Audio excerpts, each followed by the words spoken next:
Le Da Fresh Morning, c'est 104.5 tonnes de bonne humeur. Tous les matins sur Urban FM. Vous êtes sur les 104.5 Urban FM, la station urbaine, et vous écoutez le Da Fresh Morning, le réveil matinal, le plus haut de la capitale, sur la radio ou la plus haute de la capitale. Cheikh Jean-Paul, bonjour. Bonjour Da Fresh. Comment tu vas ce matin? Ça va. Et à la forme? Oui. Tu as regardé un nouveau film ces derniers temps? Bien, tu étais trop dans la fièvre de Genève. Non. Tu as oublié que tu as la carte mémoire. Non, ces derniers jours, non. Ne ris pas, c'est sérieux. J'étais un peu pris dans d'autres activités depuis mon retour. Ouais. Activité professionnelle, j'entends pas. Bien sûr. Donc, c'est la raison pour laquelle je n'ai pas pu... Moi, je trouve qu'il n'y a plus de films qui me font ouf. Il n'y a plus ça. Je trouve qu'il y a des bons films pour regarder en famille, avec des amis. Oui. Bon, disons... Après, il n'y a plus trop de ouf, genre... Je pense que c'est dû Le à... dernier film qui m'a fait tiquer, c'est Dune 2, la deuxième partie de Dune. Moi, je pense que c'est en grande partie à une espèce de remodélisation que l'on peut observer de l'industrie du cinéma. Remodélisation avec malheureusement la disparition d'une branche de films qu'on appelle les films d'auteur, notamment aux États-Unis. Ça, c'est le premier facteur, c'est-à-dire des films qui sont à l'opposé des blockbusters, c'est-à-dire dans lesquels il n'y a pas beaucoup d'effets spéciaux, là où l'intrigue, là où vraiment la grande part, la part belle est faite au jeu des acteurs et au scénario. D'accord. Vraiment, c'est ce qu'on appelle les films d'auteur.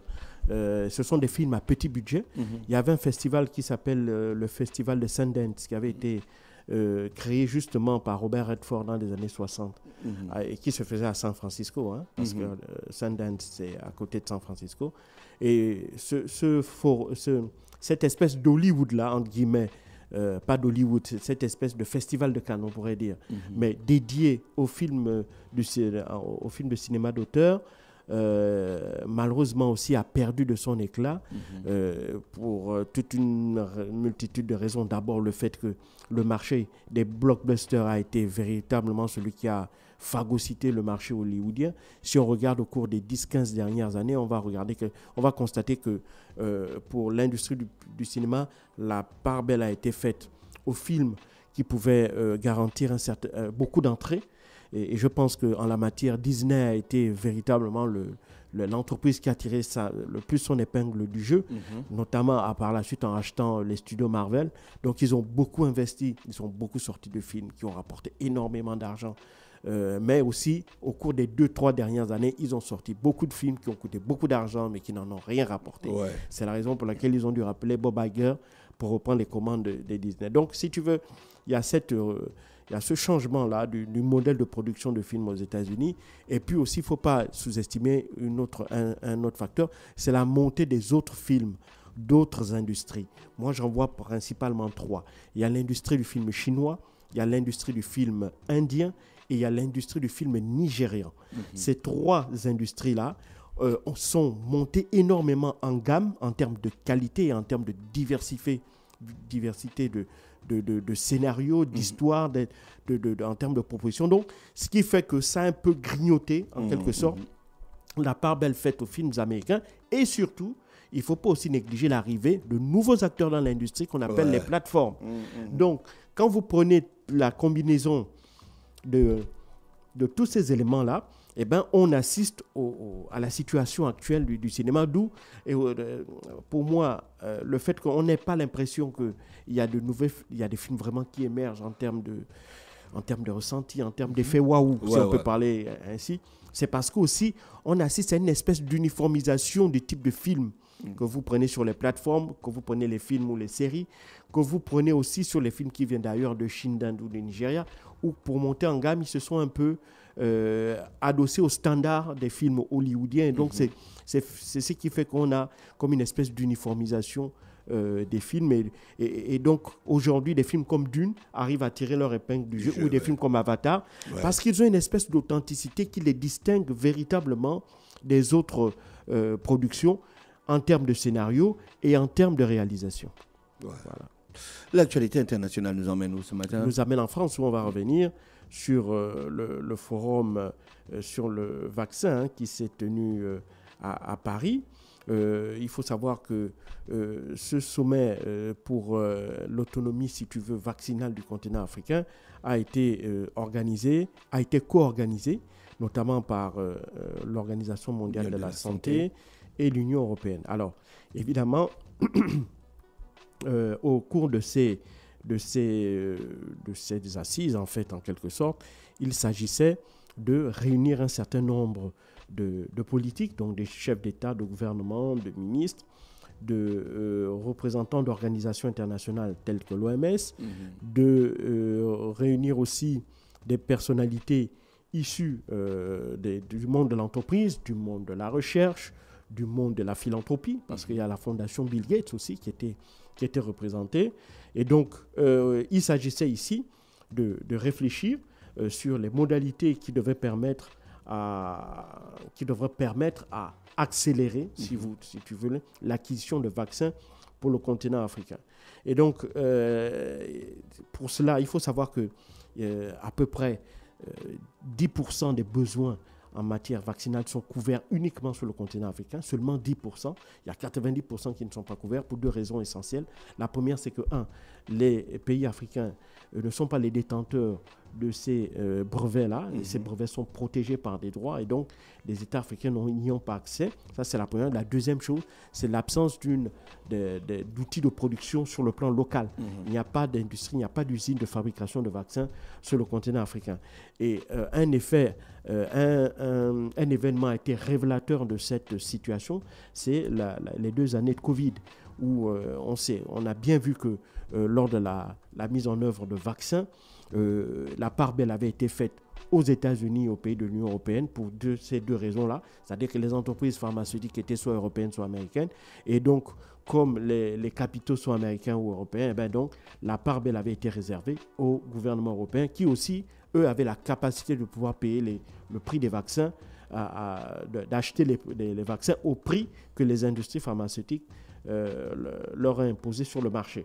Et donc, tout ça a fait que l'Afrique était un peu mise de côté sur la question de la protection vaccinale face à la Covid-19. Et bon, même si, évidemment, ce n'était pas une très, très mauvaise situation, en fait, quand on regarde par la suite, on sait aujourd'hui qu'il y a plus de 500 millions de doses de vaccins qui sont entre les mains de l'Union européenne et qui ne savent plus trop quoi en faire, puisque depuis le 24 février 2022, la question du Covid avait brusquement disparu, et ça a suscité d'énormes polémiques au sein de l'Union européenne, où une commission d'enquête parlementaire reste butée sur le fait que Ursula von der Leyen, la présidente de la Commission européenne sortante et qui risque même d'être réélue, avait échangé des SMS avec un dirigeant d'une industrie pharmaceutique, en l'occurrence Pfizer. Et donc le contenu de ces SMS-là, dans lesquels étaient négociées les transactions, étaient négociés les contrats d'achat de vaccins, sont toujours secrets, malgré une ordonnance prise par la Cour européenne de justice qui enjoignait Madame von der Leyen de rendre public le contenu de ces échanges-là par SMS avec le patron de cette entreprise pharmaceutique. Rien n'y est fait, et donc, bref, Madame von der Leyen y a refusé. Mais donc, aujourd'hui, ce n'était pas mauvais en soi, puisque le fait que l'Afrique avait été, si tu veux, privée de vaccins, a aussi fait que on voit moins aussi les effets secondaires liés au vaccin, puisque d'autres études maintenant, qui commencent à sortir aujourd'hui, ont révélé que, en réalité, la protection affichée par les entreprises pharmaceutiques, par les compagnies pharmaceutiques, sur la protection face au Covid, c'était de fausses garanties. Il n'y en avait pas, et donc il n'y avait pas de protection. Donc derrière, le fait que l'Afrique ait été très peu envahie par le marché, par les produits vaccinaux occidentaux liés au Covid, là, quelque part aussi mis à l'abri de toutes ces situations malheureuses auxquelles je viens de faire allusion là. Mais néanmoins, il n'en reste pas moins que certaines maladies que l'on pourrait soigner ou que l'on pourrait largement éradiquer grâce à la diffusion vaccinale ont ressurgi sur le continent africain. Il y a le choléra, il y a la fièvre hémorragique d'Ebola, il y a le paludisme, et il y a plein d'autres maladies la tuberculose, etc. Donc, ces maladies pour lesquelles il y avait eu véritablement, on avait atteint presque le seuil d'éradication, ces maladies-là ont ressurgi du fait de l'absence par la suite de couverture vaccinale efficace. Pour plusieurs raisons. Un, les gouvernements ne finançaient plus les programmes nationaux de vaccination et donc par conséquent, ils n'avaient plus accès à ces produits-là. Deuxièmement, les gouvernements aussi n'ont pas développé sur le plan local des industries de fabrication de vaccins pour garantir à leur population l'accès à ces vaccins-là et ainsi aussi pérenniser la couverture vaccinale de leur population face à certaines maladies. Et donc, tout ça a fait que, si tu veux, d'un point de vue sanitaire, eh ben, la situation s'est dégradée. Et puis, il a fallu véritablement la pandémie de la COVID-19 pour révéler l'ampleur du désastre vaccinal qu'il y a sur le continent africain. Et donc, de ce point de vue-là, donc, il fallait donc réfléchir à comment permettre justement au gouvernement africain de redéployer, si tu veux, les vaccins sur le continent, de remettre à la disposition des populations ces vaccins-là pour pouvoir garantir une protection face à certaines maladies, notamment celles qui ont ressurgi ces dernières années. Et puis, malheureusement, ce que l'on peut déplorer, c'est que derrière les effets d'annonce, on a dit 1,2 milliard de dollars, soit environ 1,1 milliard d'euros qui ont été présentés comme étant des promesses justement pour accélérer l'acquisition de vaccins. Certains pays ont d'ores et déjà fait savoir les montants qu'ils avaient l'intention d'apporter. L'Allemagne, par exemple, a décidé de contribuer à hauteur de 318 millions de dollars. Cette annonce avait été faite justement par le chancelier Olaf Scholz en personne, qui avait participé à cette réunion par visioconférence. Emmanuel Macron, lui, a annoncé que la France s'engageait à financer ce fonds à hauteur de 100 millions de dollars et le Royaume-Uni de Rishi Sunak pour 60 millions de dollars. D'autres pays aussi ont déjà fait savoir qu'ils allaient participer au financement de ce fonds, tels que les États-Unis, le Canada, la Norvège, le Japon. Il y a aussi des organisations non gouvernementales, mais qui sont très influentes à travers la planète, notamment la Fondation Bill Gates, j'en ai parlé tout à l'heure, qui elle aussi a annoncé, même si les montants n'ont pas été rendus publics, a annoncé participer au financement de ce fonds d'achat de vaccins pour le continent africain. Et donc, derrière ces effets d'annonce, pour revenir à ce que je disais, le seul bémol, c'est que derrière, l'Afrique n'a pas la main technologique sur notamment la recherche. Parce que le problème n'est pas d'acheter les vaccins. Il faut savoir que l'un des autres problèmes aussi auxquels si tu veux, les gouvernements font face, c'est la suspicion, notamment liée après les effets de la pandémie Covid-19, où je l'ai dit qu'un certain nombre de réalités, de rapports sont sortis, des rapports d'enquête qui ont dévoilé qu'il y avait eu des mensonges sur le contenu scientifique des effets liés à ces vaccins ou leur capacité à pouvoir protéger les populations. Cet effet lié à la pandémie, la Covid-19, a régénéré, a fait ressurgir des relents de suspicion de la part des populations vis-à-vis du contenu des vaccins. Et on le voit aussi, ces relents de suspicion ont été largement amplifiés par les réseaux sociaux où on parle que, évidemment, les vaccins aujourd'hui fabriqués par les Occidentaux visent à éradiquer les populations africaines, visent à les rendre stériles et donc à lutter contre la démographie galopante du continent africain, visent à justement affaiblir l'immunité des populations africaines pour que derrière, après, facilement, d'autres populations puissent venir s'installer, notamment ils accusaient donc, dans certains réseaux sociaux, on accuse les entreprises pharmaceutiques d'être derrière une espèce de main noire, une espèce de projet obscur de vouloir assassiner les populations africaines par le biais des vaccins. Et ce n'est pas une plaisanterie. Je rappelle qu'il y a 2 ans, en République démocratique du Congo, alors que dans la province de l'Équateur, qui était la plus touchée par les effets liés à la fièvre hémorragique Ebola, un vaccin test avait été mis à la disposition du gouvernement congolais pour justement lutter contre les effets, contre la prolifération de la fièvre hémorragique. Et on avait vu dans certains villages les agents vaccinaux qui étaient justement venus là pour inoculer ce vaccin aux populations avaient été pris à partie par les populations et parfois on avait même vu la situation virer à un drame où un agent vaccinal avait même été tué. Et donc, depuis lors, il y a aussi le fait que, pas seulement en Afrique, mais même aux États-Unis, à la suite justement des scandales concernant les effets, à la suite de scandales liés justement au vaccin de la COVID-19, il y a aussi un vent anti-vaccins, qui est né aux États-Unis et qui a pris de l'ampleur. L'une des figures emblématiques de ce courant anti-vaccin, c'est né ni plus ni moins que l'acteur américain Robert De Niro. Il avait, il y a 2 ans, coproduit un documentaire qui s'appelle Vaccines, dans lequel il fustigeait l'attitude des industries pharmaceutiques qui n'hésitaient pas à mettre sur le marché des produits, des vaccins dont les effets n'étaient pas garantis, mais surtout dont ils cachaient les effets secondaires sur les personnes.